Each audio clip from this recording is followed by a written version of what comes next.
Hey guys, so today I'm going to be trying to make a dish called Espinacas Picadas, which is from the book Libre Del Coch.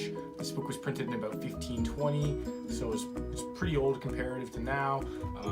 It's essentially an amalgamation of recipes built up over the course of medieval Spain and the Islamic Golden Age of Spain. So it has a lot of variety of spices and different ingredients, so it wouldn't also be native to Spain at the time. But this dish is pretty low class in terms of the spices used and the ingredients involved in it itself. So I'm going to be following word for word the instructions on how to make this dish, and you guys are going to tag along for the ride, so stay tuned.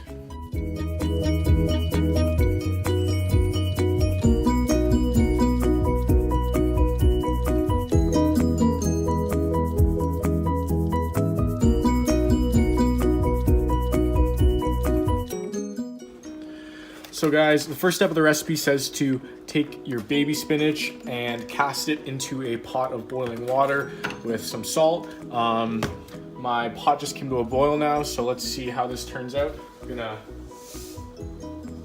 salt away however much that may be. Looks good, lots of salt. Next, take some spinach. It doesn't say how much to use, so I'm gonna take about a handful. I'm gonna take another handful because I eat a lot. And so once you have your spinach out on the block here, the next step is gonna be to clean up some of the water. No, that's not actually the next step. The next step is actually gonna be to press it between two chopping blocks, as the recipe prescribes, to drain the water from it, because after this you're gonna be frying it. And frying with oil and water just don't mix very well. It creates a very bad reaction.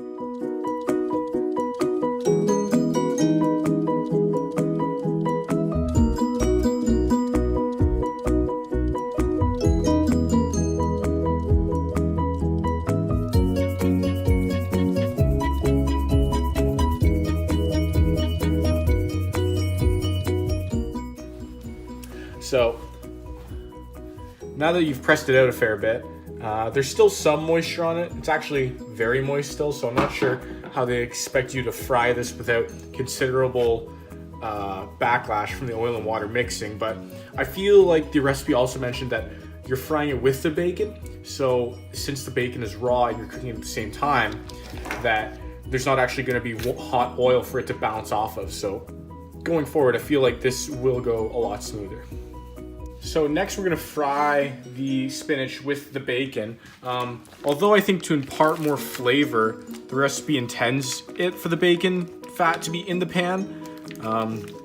It does actually make note of the flavor of the bacon, unless if you are Moorish, then you would not eat the bacon, or if you were Jewish, partly because they do not follow the dietary laws of their religion. So going forward, you definitely should not use bacon, but the recipe does call for it, so I'm assuming that Jewish or Muslim people did not eat this dish.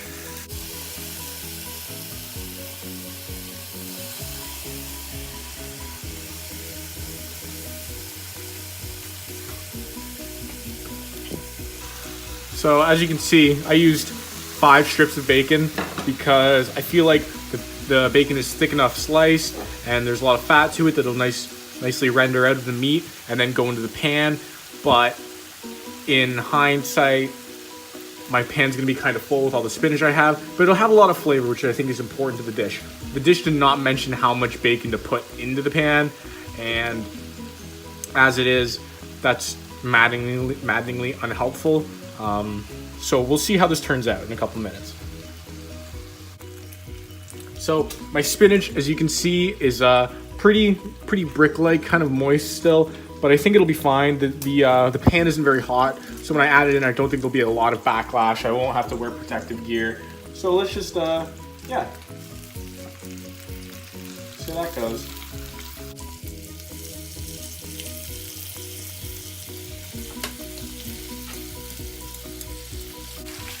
Give it a nice little mix around, lightly fry it.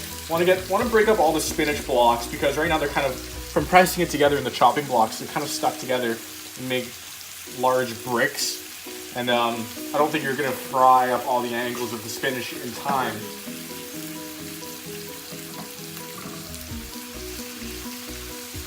Yeah, it's kind of tough sticking together. Proved to be a bit of a more difficult recipe than I anticipated, but we'll just keep going with it and see what happens. So as our spinach is gently being fried away, in the next pot, there where the broth is, it says that there should be the addition of milk of goat and or sheep. I currently don't have goat's milk in my fridge, and I also don't have sheep's milk in my fridge, so I'm going to be opting for cow's milk. I just added a bit of milk to the broth here. It became a lot creamier. It looks a lot more savory, which I feel like is what this dish is going for. I'm going to soon take the spinach out and toss it over into the broth, and we'll see how that tastes. I feel like this dish is really like lacking description, because at the end it never tells you if it's supposed to be a stew or like just laid on a plate, because I'm curious as to what the broth is going to be used for, but I'm sure it's going to impart some sort of flavor. I can't wait to taste it afterwards. We'll see how this goes. So now that the spinach is done being lightly fried, it looks like it's pretty dried out, which is nice. Not a lot of like excess moisture, because that watery spinach taste gives you a really thick iron taste. So let's take this now and put it over in our pot here of broth and milk mixture. Okay, so we're nearing the completion of the dish here. I'm just gonna add the bacon into the spinach broth milk mixture. Give it a nice little mix up, get all the flavors floating around. Doesn't look too bad so far. And now one of the final steps in the recipe says that you can add cheese of Aragon if you want. And Aragon's was a region north of Spain known for producing very mild and mature cheeses. However, I happen to lack mild and maturity, so I'm gonna add just some sharp cheddar, because I feel like cheddar is always good. They wouldn't have had this because cheddar is an American style cheese. So I'm just gonna add this into the mixture, and we'll, maybe a nice little handful. Sprinkle that around. Maybe another handful because I like cheese. Hey, so I just finished cooking Espinacas Picadas for the first time from Libre Del Coch. The meal doesn't look that good, and I made the executive decision a couple minutes ago to put this on a plate, because while it is cooked in a broth, the recipe does mention before dishing out. So my interpretation is putting it on a dish and then eating it. So yeah, let's just dive right in and see what this tastes like.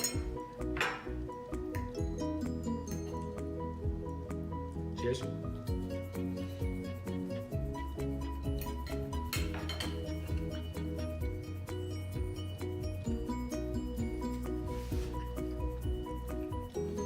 So this dish reminds me of something you'd eat sort of like a farmer's breakfast, or like an omelet type, because of all the assortment of flavors you have. You like spinach is very like a sturdy, rustic type flavor. The bacon is very savory, and the cheese adds a unique sharpness to it.